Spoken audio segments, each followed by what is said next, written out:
Deməli,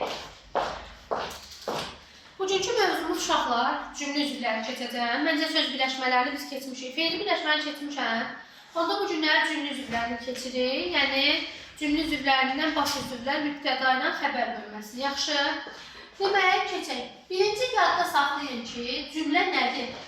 Cümlə bitmiş fikir ifadə edir. Cümlə nə ifadə edir? Bitmiş fikir bildirir.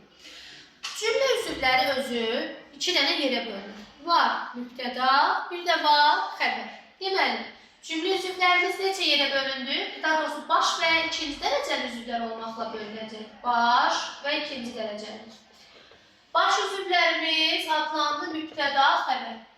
Uşaqlar, yadda saxlayın ki, mübtəda, xəbər cümlənin qrammatik əsasını təşkil edir. Testdə deməli, testdə bizə sual düşsə ki, cümlə yalnız qrammatik əsasdan ibarətdir.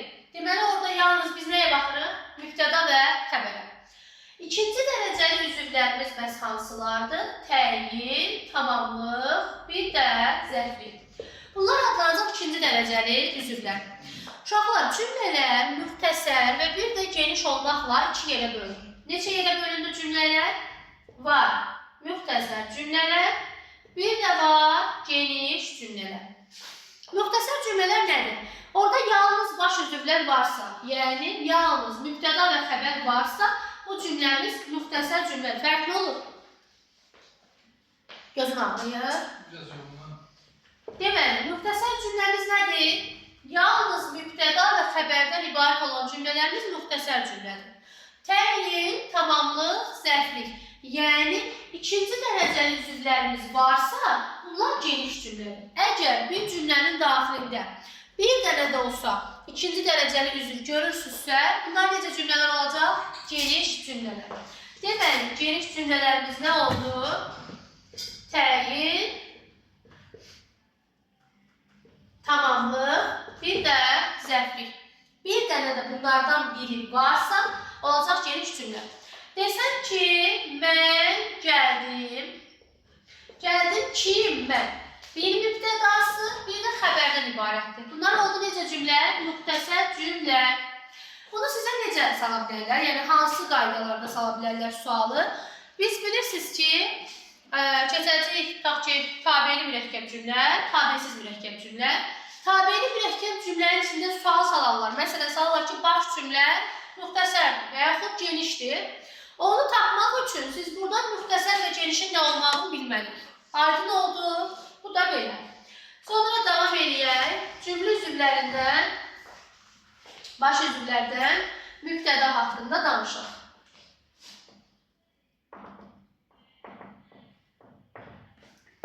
Uşaqlar, mübtəda ən müstəqil cümlə üzvümüzdür. Heç bir cümlə üzvündən asılı deyil. Digər cümlə üzvləri yalnız mübtədadan asılıdır. Aydındır. Deməli, mübtəda bizim nəyimizdir? Ən müstəqil üzvümüz hesab olunacaq. Heç bir cümlə üzvünə asılı deyil. Xəbər belə mübtəda əsasında formalaşır. Mübtədanın sualları kim, nə, bir də hara. Bu sualların anonimlikləri var. Mübtədanın nə sualı ilə hara sualı nədir? Anonim. Nə sualı ilə hara sualının anonimliyi nədən ibarətdir, ona baxaq. Çünki biz bu sualı digər cümlə üzvlərində də görə bilərik. Birinci gəlin nə sualına baxaq. Yadda saxlayın. Nə sualı həm mübtədanın, həm də tamamlığın sualıdır. Əgər nə sualı mübtədanın sualı olarsa, yalnız nə sualına cavab verəcək? Kitab maraqlıdır. Kitab maraqlıdır. Maraqlıdır nə? Kitab. Gördünüz, yalnız nə sualına cavab verdi. Əgər bir söz eyni anda həm nə, həm nəyin sualına cavab verərsə, o zaman tamamlıqdır. Aydındır. Bir söz eyni anda həm nə, həm də nəyin sualına cavab verərsə, o zaman oldu nə? Tamamlıq. Məsələn, bu qaydada. Kitab oxu, nə oxu və yaxud nəyi oxu. Görürsünüz, eyni anda mən həm nə, həm də nəyi sualını verə bilirəm. O zaman nə oldu? Tamamlıq. Aydındır. İndi gəlin hara sualına amonimi ilə baxaq. Kim sualında yoxdur amonimi? Gəlin hara sualına baxaq. Uşaqlar, hara sualının amonimliyi nədir? Hara sualı həm mübtəda ola bilər, həm də yer zərfliyi ola bilər. Mən hardan bilim ki, bu yer zərfliyidir, hardan bilim ki, mübtədadır. Və sintaktik təhlil bilirsiniz ki, buraxılış imtahanlarında ən, belə deyək ki, pik gələn suallardandır. Bir də sintaktik təhlillər 3-cü qrup blok imtahanlarında, siz 3-cü qrupsuz, bunu daha yaxşı bilməlisiniz. Deməli, bir ola biləcək yer zərfliyi, bir də ola biləcək nə? Mübtəda. Əgər bir söz yalnız hara sualına cavab verdisə, o zaman nədir? Mübtəda. Deyirəm ki, məsələn, Bakı gözəldir. Gözəldir hara? Bakı. Buna nə sualını verdik? Sadəcə hara sualını verdik. Əgər eyni bir sözə həm hara, həm də eyni anda haraya sualına cavab verirsə eyni bir söz. O zaman olur nə? Yer zərfliyi. Yəni bu cür evə gedək, sual verək, hara gedək və yaxud haraya gedək. O zaman oldu nə? Yer zərfliyi. Aydındır. Bir də yadda saxlayın. Testdə sual verə bilər ki, məsələn, evə sözü cümlə üzvü kimi yer zərfliyi oldu. Amma morfoloji baxımından buna nə deyəsiniz? İsim. Konkret, məkan bildirən sözlər yer zərfi, nitq hissəsi olaraq yer zərfi deyil. Cümlə üzvü kimi zərflik olar. Bilirsiniz ki, zərflik cümlə üzvüdür, zərf nitq hissəsidir. Ancaq mən buna haraya sualını verdim. Bu zərflikdirsə deməli nitq hissəsi kimi də zərflik yox. Mən sizə zərf bölməsinə başa salmışam ki, konkret, yer, məkan bildirən sözlər nə oldu? İsim oldu. Ora, bura, aşağı, yuxarı, üz aşağı, üz yuxarı tipli sözlər, amma olacaq bizim zərflərimiz. Nitq hissəsi kimi zərf, cümlə üzvü kimi ola bilər, cümlə üzvü kimi zərf, mübtəda da ola bilər, zərflik də ola bilər. Aydındır uşaqlar, bax belə. Hissə testində var bu formalı testlərimiz və zərf bölməsində də var idi bunlardan. Baxın belə.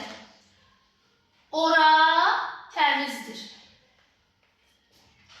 Hara təmizdir. İndi haraya təmizdir deyə bilərsiniz.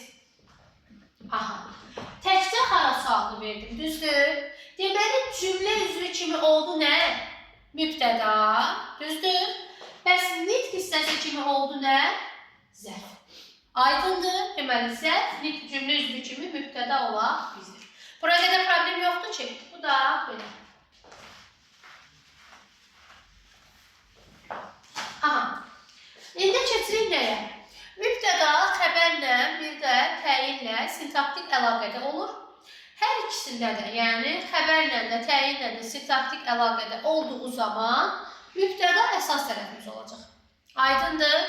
Deməli, bu sintaktik əlaqələrə diqqətli olaq. Mübtəda nə ilə sintaktik əlaqədə olduğu? Xəbər, bir də təyinlə.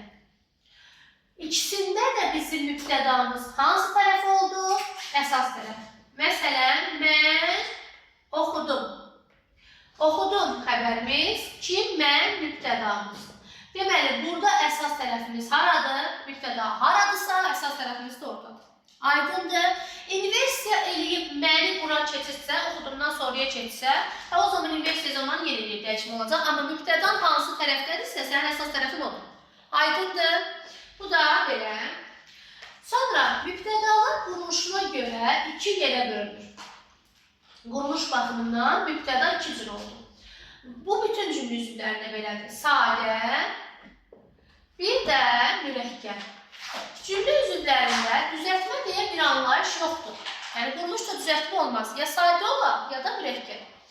Sadə odur ki, tək bir nitq hissəsi ilə, yəni bir dənə sözlə ifadə olunanlar sadə mübtədalarımızdır. Məsələn, anam bacımı görəndə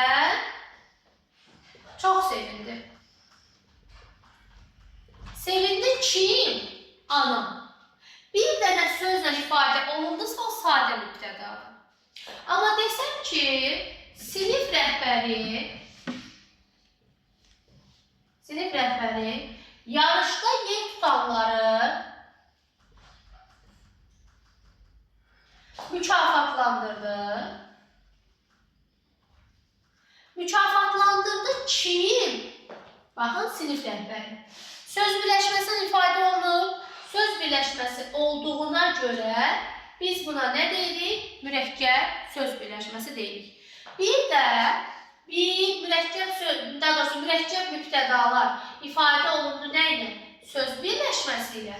Bir də mürəkkəb adlarla. Aydındır, bu da belə.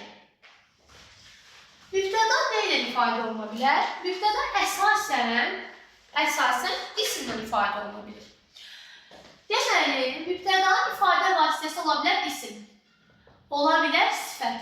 Hansı sifətlər mübtədanın ifadə vasitəsi ola bilər?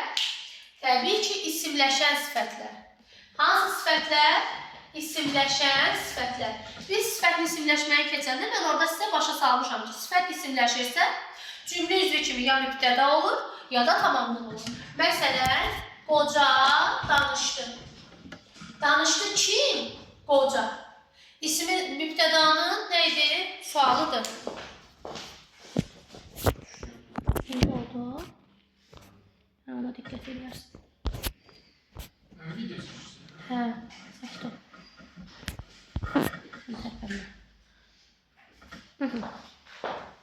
Bu belə. Qoca danışdı, burada oldu bizim neyimiz? Mübtədamız. İsimləşən sifətimizdir. O da cümlə üzvü kimi oldu nə? Mübtəda. Sonra uşaqlar, mübtəda ifadə oluna bilər nə ilə? Mübtəda ifadə oluna bilər sayla. Təbii ki, hansı sayla? İsimləşən sayla. Mübtəda ifadə oluna bilər əvəzliklə. Təbii ki, bütün əvəzliklər yox. Hansı əvəzliklər ki, ismi əvəz edib, ismin sualına cavab verə bilən əvəzliklərimizdir. Həmin onlarla ifadə oluna bilirdir.